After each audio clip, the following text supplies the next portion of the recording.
forgotten. Hey everyone, happy Friday. What is today? January the 15th. Sometimes it kind of blurs around. We're on Friday, guys. As you know, this is GCTV6 Morning on the Mountain. I'm Michelle Russell. I'm your host today. And I remember I told you yesterday and this week I was going to have this exciting guest on.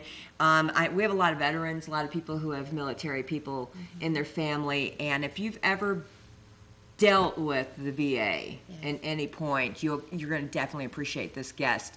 Her name is Denise Caldon. Yes. Sorkness. We've added the Sorkness happily after all of this years of this gal's battle, and I cry even thinking about it. But anyway, she wrote a book about the story. She's been on this 19-year battle now. Almost 2 decades. Oh yeah, almost 2 decades of battle. Can you imagine just battling something for 20 years? And she decided to write a book about it. And she's been very focused and persevered and has the spirit of an angel. And so she's down in another state. She lived on the mountain for a little bit. That's how our paths crossed. That's how we got to know each other. And, you know, the good Lord works in mysterious ways and have put people in your path. So you're just inspirational all the way around. The story, if you can just kind of fill in a little bit of how this all began at the VA. I married my husband in 1980, and we lived in Georgia, moved to Chapel Hill, North Carolina in 1980. He was a Navy Seabee and had served in Vietnam as a construction battalion. His dream, he's from Massachusetts, his dream was to have 10 children. He was one of those staunch Catholics, and moved to Chapel Hill, and we did exactly that. And we 1 year after we were married, we started having our children every 2 years. You know, it was like we were doing exactly. You were on the plan. We were on the plan, and we had our dream home, which he called Camelot, and it was actually just a beautiful home. He designed it himself, and we spent 10 years actually with tearing out the trees and doing the land and cutting down.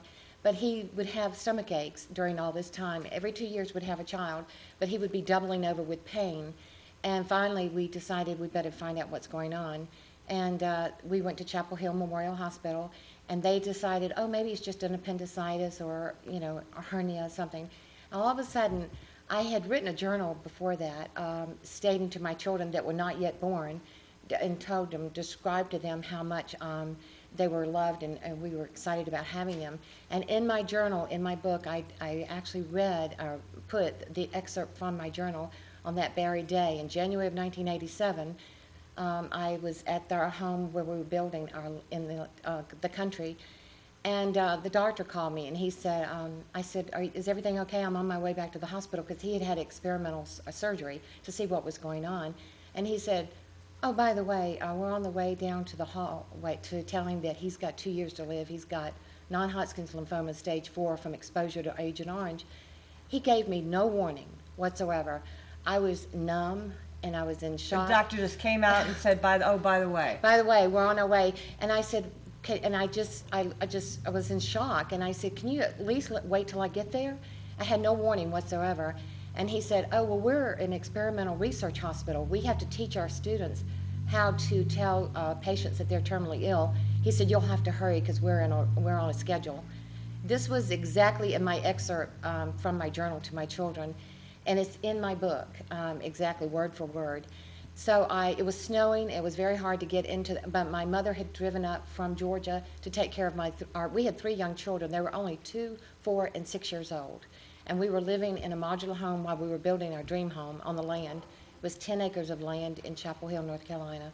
So I jumped in the car, went to the hospital, and as soon as I walked into the hall, into the room, I was greeted by 20 students and the doctor. And they had waited on me, but they told us that our life with one word, lymphoma, changed our lives forever. My husband had the song, The Impossible Dream, sung at our wedding. And in my book, I basically state, because of the VA and because of Agent Orange, we did indeed have the impossible dream. Wow. So he gets this disease. Boom, he starts going crazy. Yes, he does. And unfortunately, I stress it in the book that this was not his issues. We had found out later. We went through tremendous a children's psychologist and even psychiatrist with my husband, and he had post-traumatic stress disorder. He also had a result of experimental chemotherapies. He was so advanced in his cancer that they did experimental treatments. An oncology told me later that they don't even use that regimen anymore because they do know that it puts him into psychiatric decompression and erratic behavior. And it got to a point where he detached himself from the children and I. Even though we built our home, we still continued to build our dream home. It got to a point where even at one point, for 3 months, he never spoke a word to me, even though we lived in the same home. And we, of course, I got advice from the psychiatrist, and they said it's one of the stages of a terminally ill. They are angry, and they haven't accepted the fact that they are dying.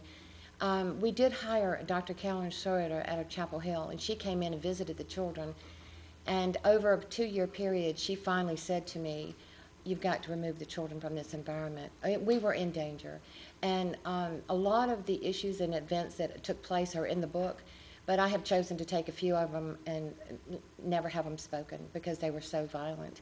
One night, for an example, one night we were out in the country, and we had finally moved into our dream home. And he was kind of in and out of the picture, so to speak. And she called me and she said, "Whatever you're doing," this was like at 9 o'clock at night, and it was a school night. And she said, "Whatever you're doing, get the children and go." And I said, "What do you mean?" She said, "I can't tell you, just get out of the house now." Wow. And this is the kind of environment that we lived in for the last 3 years that we were there. We were married a total of 16 years. We were separated for 2.5 of those years, only because he was physically had gone off the deep end. And one time my oldest child jumped out of the window in the bedroom and ran into the woods. I mean, these were situations that it was not him, it was just his chemotherapy and his post-traumatic stress disorder. Post-traumatic stress disorder is a huge It is. issue that I don't think a lot of people understand. Right, and we lived it. And you lived it Yes. and escaped it. Yes, we did. And that's unfortunate. It was very unfortunate. It was not. We lost everything. We lost the dream home that we had built for 10 years. We lost to foreclosure. And the day that the children and I left, a caravan of family members came up from Georgia and took us back to Georgia. I didn't even know where we were going. I had rented an apartment. We literally had the clothes on our backs and 3 children and a pony. I was taking a pony to help my children with their transition because they had 4 beautiful ponies. So I took one with me to help with the transition. And I had Put it on the roof? Yeah, I actually had them carried down there. And but unfortunately, 45 minutes after I got out of Chapel Hill, my van with 3 children and a dog and hamsters and a horse in behind completely went off the radar and broke down. And a few hours later, after we were sitting on the sidewalk at the filling station, the gentleman said, "You know your gas tank has paraffin in it." And I said, "What is paraffin?" And he said, "Wax." He said, "Someone has poured wax into your gas tank." Oh my gosh. And of course, I knew it didn't take rocket science to figure out what had happened. He had gone off the deep end again and put paraffin in our gas tank. So, all right, so you escaped the fellow. You know, viewers who've ever been in a weird marriage, you know, you're that's pretty extreme. So you're in absolute danger. You've got 3 small children. He goes crazy. He did. All right, so he leaves. Does he find a stripper? I mean, No, actually. what does he do? Well, actually, what happened before we were even separated, he started receiving letters from a person that he knew in high school. And of course, I was very concerned about that, very upset. And we went to the psychiatrist, I did, and he said that's a very typical, he said, terminally ill patients cannot handle the present or the future, so they go to the past. And I found out later that this person, who is now on husband number 6, no children, had found out he was terminally ill, and she jumped on it, and she took advantage of his emotional state. And but the fact that she was from his past was a typical document in the cancer treatment. He could not handle the fact that he was not going to see his children grow up or have the 10 that he had all dreamed Well, of. seriously, who can? Right, exactly. I mean, even without PTSD. Right. So, well, and he had such a multitude of the realities that he just lost it completely. Okay. And he would even sit at our kitchen counter, and he spent thousands and thousands of dollars on gold leaf, and he would paint styrofoam balls. And I said, "What is this?" And he would tell the children, he says, "Oh, I'm going to leave you millions of dollars when I finally go to heaven, because this is called an emosphere. I mean, it was just off the wall stuff. And when we finally left the home in Chapel Hill that we had built for 10 years, I went to the barn, which we had for the 4 ponies that were beautiful Connemara's, Irish ponies. I found over 40 of these styrofoam balls in boxes. This is how he spent his time. He would just sit there with gold leaf. And he did tell me one day, and this is not him, because he was a wonderful man, but he said, I learned how to dispose of bodies in Vietnam, and he said, nobody's ever going to find you. So when it got to that point, I knew I had to go. So, wow. So you find out you're dying, but hey, let's take it all out on your wife and the kids. Right. And in fact, the interesting thing about that statement is that Dr. Carolyn Schroeder, who is now in Kansas City, she did an incredible medical assessment describing each thing I've just told you. And so did an oncology, Jimmy Smith, who is a retired oncologist. He stated the same thing, that the regimen that they had used is now never used again because it puts them in a mental state. And all of these medical assessments were submitted to the VA, and they were totally ignored. What happened is in July 17 of 1996, we were down in Georgia, and I was working full-time, raising 3 children, periodically child support. In other words, it was very sporadic. The pawn shop and I got very, very well acquainted. And I got a phone call saying that he had 24 hours to live. He had gone through a bone marrow transplant, and it was not successful. It was, even after that amount of time, that many years of preparation, I still wasn't ready.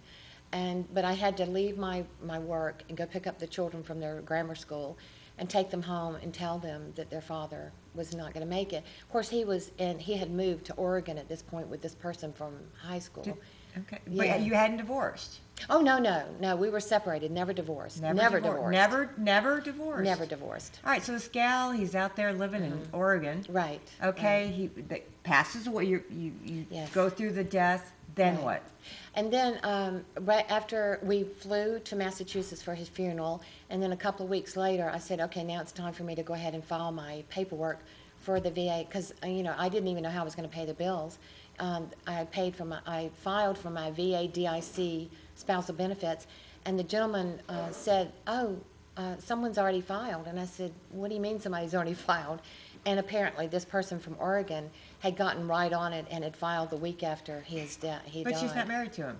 She's not married to him. No, she was never married to him. Now, she did say they were married, but the document that she submitted was fraudulent. In other words, it couldn't possibly, they didn't even bother to get a divorce decree from us. So finally, what happened is I finally did some research on it and found out that she had filed the paperwork for a divorce from me and my husband 72 days before he died, while he was on his deathbed, and he was 100% disabled during the bone marrow transplant. So, on a good note, yes, on a good note, you would think that's a red flag to the VA. Yeah. It wasn't. In other words, the marriage certificate that she gave them, they didn't even have a divorce decree from us, because there wasn't one. And then finally, when she realized she had to get one, she filed it while he was on his deathbed. And I flew to Chapel Hill, did a hearing there with my son, who was at the time living in California, and of course they denied my case there. My attorney there, her name is Lisa Wagner. She was incredible. She believed in our case so strongly. I didn't have the money to help her go for an appeal. So the next thing I know, she's called me. She says, I'm going to file the appeal for you. I believe so strongly in your case. And a couple of months later, she called me and she said, we won. She said they threw the divorce decree out. She said, because it's null and void. She said, and I said, oh, wonderful. Maybe the VA will finally listen. And they haven't. And 19 years later. Yeah, 19 years later, I have an attorney firm out of Bethesda, Maryland, Bergman and Moore. Because it's not about the money anymore. No. I mean, who cares at this point? No, at this point, in fact, I eventually lost my second home to foreclosure after I lost a job after 15 years for standing up for corruption. That's another story for another day. It's another book. Yes, it is another book and will be. But I actually said in the book, I said, my goal now is to educate the Veterans Committees. I have requested to speak before the U.S. Senate VA Committee in Washington for over 8 years. Interestingly enough, the new chairman is from Georgia. So in other words, he's my elected official, and he has not responded. So I finally sent his assistant a couple of weeks ago a link to the book and the fact that I'm going to be speaking, and all of a sudden I got a response. So, what do you ultimately want from the VA besides them doing the right thing by people? I mean, what do you see as wrong with the whole system? Well, the interesting thing is they say one thing in the media and they do something in reality. I even spoke at Franklin County in Winchester a couple of years ago, and as I stood up, and I had no plans to speak, I just happened to spontaneously stand up, and I told them my story. And as I walked away from the podium, I looked up, and the entire crowd was standing up on their feet, giving me a standing ovation. And I had so many veterans and their family members come to me, and one individual said, "My father died fighting the VA system." And this is why the title of my book is what it is. In 2008, after years and years fighting the claims and getting denied, and I was not going to go away. This is what It's a principle. it's the principle of the thing. It's like what is right and wrong. As I'm walking down the hall, a gentleman named Mr. Ray Thomas, and by the way, I've never disclosed his name before. All right, Ray, man, this is it. This is it. Ray Thomas. He was a disabled American veteran who was representing me at the Board of Veterans Appeals in Washington, D.C. He had read my file before the hearing. And this is we've had so many claims, but I finally got to Washington. As we're walking down the hall, he said to me, and this is in the book, "Denise, you know they're never going to admit their mistake." And I said, "Why?" And he said, "Because you would open up a Pandora's box of so many more like yours." And he said, "You would set the precedent, so they cannot justify yours because it would open up too many more." And he said, "You do know what the VA's unwritten policy is?" And I said, "No." And he said, "It's stall, deny, and hope they die." And that's the title of my book. So they just, it's wrong. Right. Everybody knows it's wrong. Right. The courts have said it's wrong. Right. Well, we just recently, just a few weeks ago, January 16th, in fact, we had, actually December 16th of 2015, my attorney firm out of Bethesda had a mediation with the Board of Veterans Appeals again. And of course, he did not expect a whole lot, and he called me up and he said, "Denise, they won't even look at the medical assessments. They will not even look at the legal documents. They do not want to open this because it would open up so many more." And so my ultimate goal is to educate the committee members. And my question is, interestingly enough, after the 2008 denial, Bergman and Moore submitted a file to the U.S. Court of Veterans Appeals in Washington, which is as far as you can go. And they called me up and said I had won. They did a joint remand, which means that the highest court of Veterans Appeals, threw it back and said, "Fix this." They have not done that. That was in 2010, September 2010. It is now 2016. And it says in the document, it says, "We will expedite resolution." And I want to educate them. Do you know what the word expedite means? In other words, if since I got that joint remand, which is extremely rare, and I have that on my file, and you will expedite resolution, said who enforces compliance of the regional offices? In other words, my file and my goes strictly from one desk to another because they want me to walk away, and I'm not going to. And how many other people get this happen to? Right, and they do. Well, I've had so many run-ins with people. It's amazing.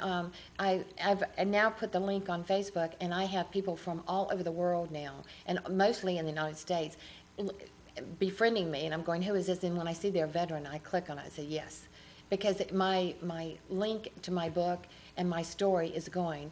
Interestingly enough, last January, before the book was released, I submitted just the YouTube that you were so graciously the forum for, and submitted it on YouTube. I sent my YouTube links to Reese Witherspoon, the actress, because she had just done a book on Wild, and she had mentioned that she was looking for Southern women on a mission. You have been on a mission. Yes. So Reese Witherspoon, okay. Yes, and so I basically just submitted that link to YouTube, and also two other veteran sites. The American Widow Project and the Veteran Sites have also shared our story, and per their request. And I showed her the links, and a couple of weeks later, all of a sudden I got an email. I was writing the book, doing my draft, and it said, "Email from Reese Witherspoon." You should like shush up. Yes. I said, "Oh, really?" So I whatever. Yeah. So I just thought it was basically a generic thank you, but no thank you thing. It was the most incredible, and it's in my book. Well, actually, it's not in my book because I told her I would give her that, but I do have a copy for you. Oh, But yeah. it basically is a beautiful letter, and she described it was a full-page letter, email to me, and at the very From end, Reese Witherspoon. yes, in fact, I could read some excerpts from it, but I do remember one thing in the very end. She wanted a copy of my manuscript. She said, I don't care if it's not published yet. She said, this story needs to be told. And the very end, she said, my grandmother always told me, if you want anything done, get a Southern woman to do it. So she actually asked me for my manuscript, and being the person, the legal person I am, I emailed her back. I said, I can't believe I'm doing this. I said, I would love to send it to you, but I need a legal document saying it's okay. And she did. She had her legal team send me a document, and for 3 months we had a mutual release agreement together. She was very excited about it with her production company, Pacific Standard, out of California. She has had to put it on the back burner for now because of her other obligations, films, and she's opening up a hotel or something. She's coming back home, though. Didn't I hear somewhere where she's moving back to Nashville or something? Oh, yes. In fact, I think she's either opening up a restaurant or a hotel. Something. Yes. And she had so much on her plate. She said, don't wait on me, but I am very interested. And so I am pursuing other Right. film production companies. But I'm Like a just- Norma Ray, or or Exactly. that kind of empowerment thing. Right, but I think just her interest alone and her belief in what I'm saying is basically saying, in fact, the fact that Chairman Johnny Isaacson will not respond to my meeting request, I'm actually going to talk to Reese and email her and say, will you call him? You come with me. Yeah. If that's what it takes to get up there, then whatever it takes, I just want to get up there and speak and educate these people. Because of the VA's broken system, the Vietnam War is not even over for my family and so many others. In other words, everybody's talking about these severe and horrific disabilities in the hospitals, but we're still fighting Vietnam because of the VA. And to give you an example, gentleman Benjamin Cross out of Disabled Veterans website, he reported just last week that they located 1,600 boxes of claims waiting for scanning in Noonan, Georgia. Wow. Yeah. Just sitting in the back room. Wow. So our veterans, when you hear stories on the news or anything, you just shake your head? Right. Well, I do, because what's really sickening, disheartening to me is the fact that the politicians say, oh, it's getting so much better. I said, oh, really? Why don't you interview some of the ones that are living? What I basically state in the book is that we live the truth. They don't. Right. We live it. Wow. So I guess that leads to the last question, because our time's just about up. Who are you voting for this coming coming primary season? I have done a lot of research. Okay. And my youngest son is a Navy commissioned officer in the nuclear program. He has done a lot of research. So I highly respect his opinion as well. If I had to vote tomorrow, it would be Ted Cruz. That doesn't mean it wouldn't change. But right now it would be Ted Cruz, and I love the fact that Donald Trump is opening up dialogue, because we've got to stop being politically correct. We've got to save America. And basically what I want to tell people also, besides educating the committee, is that whenever you see a serviceman and their family, don't hesitate to thank them, because your freedom is not free, and we are paying the price. Yeah, you are paying the price. What does your son think about the military these days? What does your son think about the military these days? He is extremely, let me see how to put it. I asked him one day, because he's in the nuclear program, I said, can you tell me what you do? And he said, Mom, I'd have to kill you. He said, you don't realize how serious it is. And so actually a lot of the stuff he does, but he has got such a love for the country. And as our whole family does. In other words, we have sacrificed already their father, and now he is still serving. He's been there since he was 18, he's now 31. So he's serving and works very, very hard. But he doesn't get into the details with me, other than they work 24/7. He is going on his next deployment very soon. So Where's he going to go to? Do you know?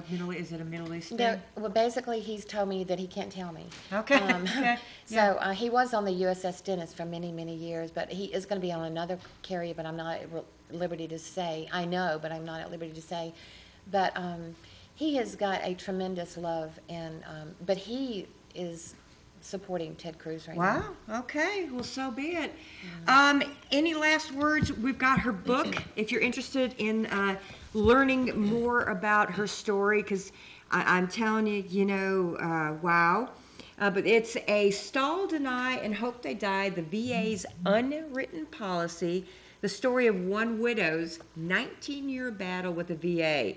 And on here is her family. Oh, gosh, just darling. Can you imagine 3 small children outcasted in the world with a pony? Right. And with God, all things are possible. And I do believe that. In fact, in the book, I basically say, if I had known in 1980 that my husband was eaten up with a cancer from his exposure, I would have still walked down that aisle because I had been so blessed with my children and grandchildren. True story. So no matter what the hay you Right. went through, Right. Look at what you have. Well, in fact, I even say we are still expecting a decision from the Board of Veterans Appeals any day now.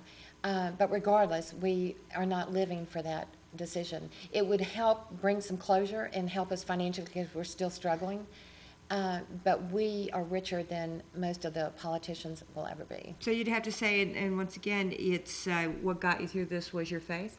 Oh, absolutely, it is. In fact, I have quite a few stories in there. I would love time to show you, but one time I finally gave it to God. I said, when I was in Chapel Hill, I had $10 in my account. My husband and I did invent a toy that went to Graco, and that's another story for another day. But one day we had $10 in our account, and I called and had to feed 3 children, and he was dying of cancer while we were building the house. And I said, God, it's up to you. I'm going to let it go. I've done all I can. And I called the accountant at Graco, and I said, where is my check? I don't even have food for the table. And he said, oh, we just realized that we haven't been paying you for the toy going over to overseas, so we're recalculating your quarterly check. And the check came in, and it was quite extensive. And I said, God, I will never doubt that you were listening. Right? Wow, that's what, $10 to, Right. It was it was in the book, yes. Well, what a neat old story. God does get us through. He does. With the hard times. So He anyway, does. well, thank you so much for coming to share your story. But anyway, go on